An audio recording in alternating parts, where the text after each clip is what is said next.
Usap-usapan ngayon sa social media kung saan nga itong si Congressman Kimbo ay tumakas na nga at hindi na nga nagbigay pa ng pahayag tungkol dito sa Bicam report kung saan nga ay inamin niya mismo na merong ang blanco doon sa dokumento. Narito guys, panoorin natin at kayo na ang humusga. PRRD daw ang may pasimuno. Si PRRD pa may pasimuno ng blank items. Yung budget, di ba may blank items, may blank space, may blank amount dyan sa budget ng vice scammer. Si PRRD daw ang mastermind. Matindi. Pangalawa, bagong pakulo, bagong gimmick ni Marcos, hindi epektibo. At pangatlo, members ng vice scam may bahid ng pagnanakaw. O, yung mga pumirma, yung mga members, di umano. Sabi ng mga abogado, may bahid ng pagnanakaw. Grabe, no? Posibleng may kinalaman daw si dating Pangulong Rodrigo Duterte sa hinaing reklamo sa Korte Suprema laban sa ipinasang 2025 national budget. Giit ni House Assistant Majority Leader Zia Alonto Adyong, pwedeng politika raw ang motibo. Nitong Lunes lang na maghain ng petisyon ng kampo ni Davao City 3rd District Representative Isidro Ungap at Attorney Vic. Grabe, no? So, wala na silang palusot dito sa blank items kasi nilaglag sila ni Kimbo, naalala nyo? Panay ang tangge, wala akong nakitang blank items. Sinasabi nila, wala namang problema doon. Tinatangging may blank items. Ang dami pong mga members nung vice scammer na yon at pati hindi members. Sinasabi walang blanco yung ano, yung vice scam na yon. Oh. Pero nilaglag sila ni Kimbo at sinabi meron. Oh. So naubusan na sila ng palusot. Ngayon naman ang palusot nila, mastermind si PRRD. Siya ang may kasalanan nitong blank items na ito. Oh, matindi, no? Rodriguez para questionin ang pambansang pondo. Yan ay matapos makitaan ng umano'y 28 blank items ang ilang 28 blank items, ha? halaga ng pondo sa Bicameral Committee Report. Kung titingnan mo rin kung who are the people Ito mga... Adjong! Ito mga umiepal na naman natin mga congressman, no? behind the filing of the questioning the budget before the Supreme Court. They are all well connected with the Duterte. Ang tono nitong mama na ito, itong si Adjong na ito, connected. Pasimuno, PRRD. Lahat. Kaya daw nagkaroon ng problema. Hindi po, Adjong. May problema tayo sa blank items. Given na po yun. Kahit nga kakampin yung si Kimbo, nilaglag na kayo. And that is illegal. Bakit po? Ipapaliwanag natin, ha? Sino ang nag-fill up nung blank items? Okay? Ito wag na natin pagtalunan kasi may mga pumapasok na bashers dito. Sinasabi walang blank items, meron pong blank items. Inamin na. Okay? Kasi po, meron pong binabalangkas po itong budget ng House at saka ng Senado. Yan po yan. Tapos, yung mga hindi mapagkasunduan, babalangkasin pa rin yan ng tinatawag nilang vice scam. Itong Bicam na ito pa nga ay kine-question dahil ito daw ay unconstitutional. Kasi lahat dapat tungkol dyan sa budget ay dapat pinag-uusapan ng buong Kongreso. Ng buong kasama ang Senado. Okay? So hindi lang yung mga ilang members ng vice scam na kung tinitingnan ay talagang ang may control lang dyan ay House Speaker, Senate President at saka yung appropriation which is before si Saldico, ngayon si Kimbo. Naiintindihan natin. So may blanco. Bawal po yung blanco na yon. Pero meron din pong yung pinirmahan ni BBM totoong hindi na blanco. So from blanco at hindi na blanco, sino ang nag-fill up? Bawal yon. Kasi ang sabi ni Kimbo, ito daw ay finil upan ng mga staff ng vice scammer. Kita nyo kung gaano sila ka-scammer? Hindi po pwede yun. Hindi po typo error ang blanco. Hindi po nagkamali sa grammar, hindi nagkamali ng spelling. Blanco po. At yan po, ang usapin po dyan ay bilyong-bilyong pera ninyo. Pera ng bawat isang Pilipino. Hindi pwedeng staff ng mga politiko ang mag-fill up dyan. Naintindihan nyo na ang problema. Ito naman, pasok naman itong mga young guns na ito, pasok naman to si Adjong, hindi yan ay pinupolitika lang ng mga Duterte. naubos ang palusot nitong, nakita nyo na kung gaano kakitid ang utak nito at nakikita nyo ang kanilang tono. Yung isang balbasarado na congressman, sino naman ang sinisisi? Si BP Sara. Ito namang mama na ito. Ang sinisisi naman, si PRRD. Nakikita mo ang tono ng congressman? Kayo ba ay mga politiko? Nagtatanong lang po o kayo yung sindikato? Kasi alam na given na may mali. May illegal na nangyari. Kumbagat sa mga documents, hindi mo papayagan na yung sekretary mo na lang ang pumirma. Mali po yun. Tapos, imbis na inaayos ninyo, pinagtatanggol nyo pa. Para kayong mga sindikato niyan. Gate ni Adyong, tingin din ni dating Senador Franklin Drilon ay may kinalaman ng mga Duterte sa petisyon sa budget. Dagdag pa ni Drilon, tila ito na raw ang pinaka-corrupt na budget. Pakinggan nyo mabuti ito si Drilon Drilon, wag mo masyadong ipikit ang mata mo. Kasi lagi ka naming nakikitang natutulog dyan sa session nyo. Baka mamaya habang ini-interview, mapikit ka, makatulog ka dyan. Pakinggan nyo mabuti dahil si Drilon, kukontrahin si Drilon. Ang gulo nun, Coach Oli. Si Drilon, siya mismo kukontrahin niya sarili niya. Pakinggan nyo yung una niya sasabihin. Ginagawang politika ng mga grupo ni Duterte, ginagawang politika at pinapaniwawala ang taong bayan na mali ito. Anong una niya sinabi? Etong tungkol sa blank items ay pinupolitika ng mga Duterte. Pinapaniwala ang mga tao na mali ito. So ibig sabihin, para sa kanya, tama naman yung blank items. Mali si PRRD. Kung susundan mo yung kanyang sinabi, pinupolitika lang Pinapaniwala lang ng mga Duterte ang taong bayan na mali ito Pakinggan nyo susunod niyang sasabihin. 4 na taon ako sa Senado. 4 na taon siya sa Senado. 24 na taon akong tumingin 24 na taon akong tumingin sa Senado. ng national budget. Ito po 4 na termino. So 6 times 4 kasi 6 years. 24 na taon siyang tumingin sa budget. Ulitin natin. ng national budget. Ito po ang pinaka-corrupt. Talagang minanggol nila yung Ano sabi niya? Ito ang pinaka-corrupt.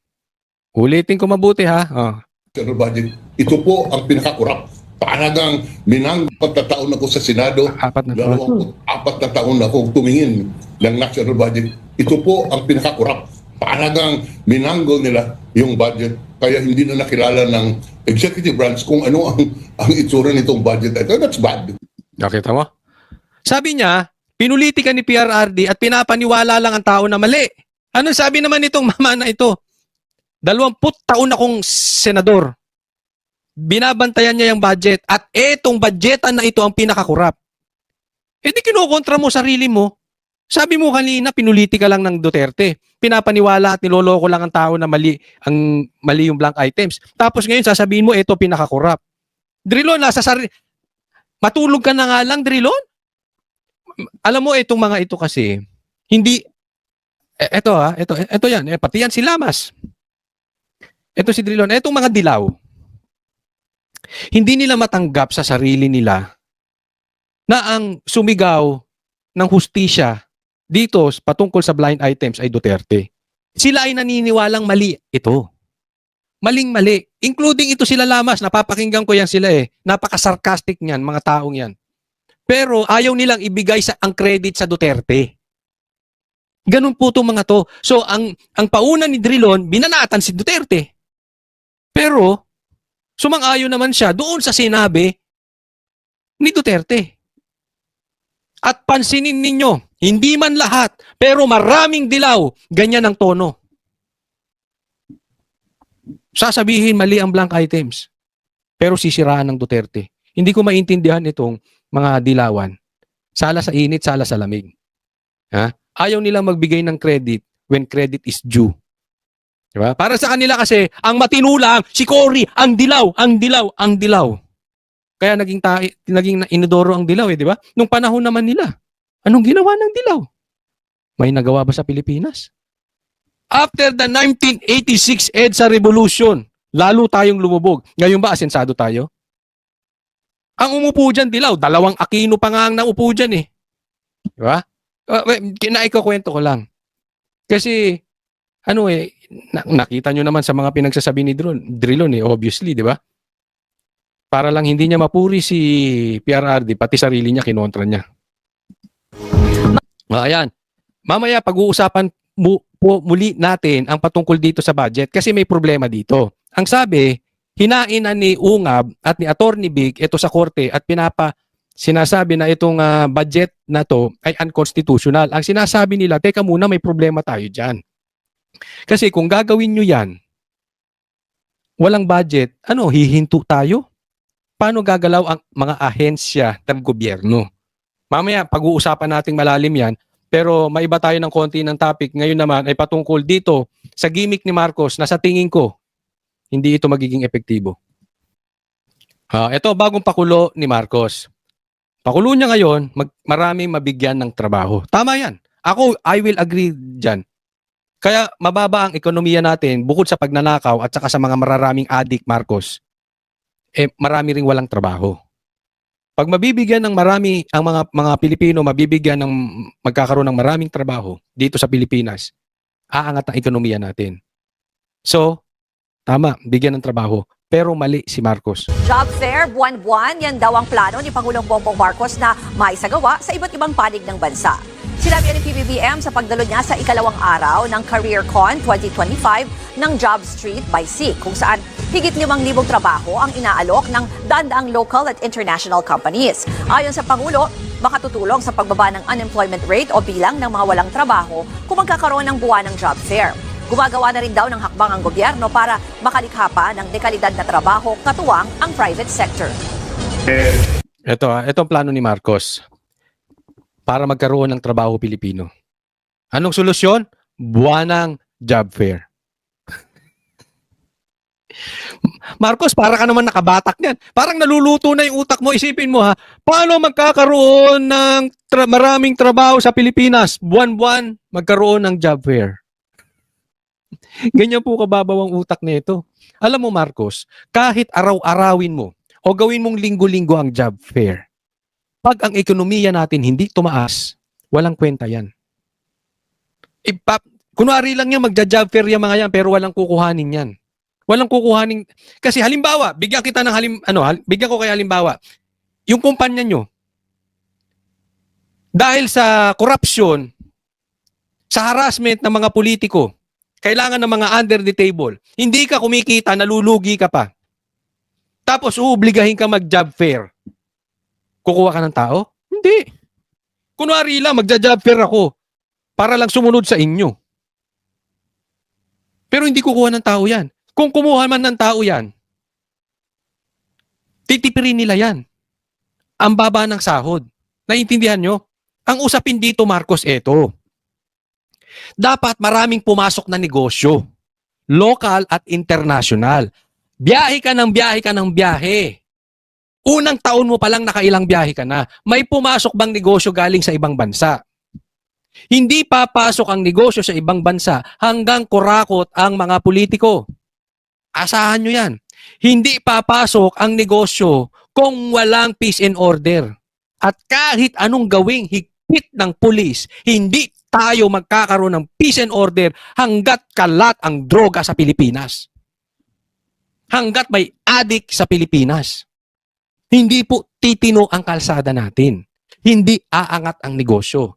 So pagsamahin natin corrupt na politiko at addict or drug lord na politiko, hindi aangat ang bansa natin kahit linggo-linggo ka pang magpa-job fair. Walang pumapasok na pera eh. Pero kung ang negosyo rito ay mayabong, lumalago, magarbo, dahil mapayapa ang bansa, walang adik na politiko, hindi kalat ang droga sa kalsada, mababait ang politiko, hindi magnanakaw, aangat ang negosyo. Kahit mahal pa ang bilihin, pag ang tao may trabaho, titingnan nyo to bakit sa ibang bansa ang mahal ng bilihin? Bakit sila nagsusurvive? Maayos pa nga buhay nila dun eh. Bakit? Mataas ang sahod at saka lahat may hanap buhay. Maraming may hanap buhay. Sa atin, maraming walang hanap buhay. Kaya kahit gawin yung mura ang mga bilihin, pero hindi pa rin nangyayari. Dahil ang bigas, mahal pa rin. Ang gasolina, mahal pa rin. Ang kamatis, mahal pa rin. Pamahal ng pamahal ang bilihin. Wala ng trabaho, pamahal pa ng pamahal ang bilihin. Tapos sasabihin ng presidente natin para magkaroon ng trabaho, job fair. Nakita niyo yung utak na itong mama na ito? Ngayon, may pag-asa pa tayo? Ay. Parang naluto ang utak ng mga politiko natin. Potensyal na mag-promote, na maging mas maganda, o kung sakali man ay magtatayo ng sariling negosyo na tinutulungan naman natin. Anong tinutulungan nyo? Anong tulong ginagawa ninyo? Halimbawa, yung mga magsasaka natin. Nahihirapan sa inyo. Alam nyo kung bakit? Hindi nyo masolusyonan yung pagpasok ng bigas na walang tax. Walang suporta magsasaka. Anong tinutulungan yung mga negosyante? Meron nga akong nadinig. Ano sabi sa akin, Coach Oli?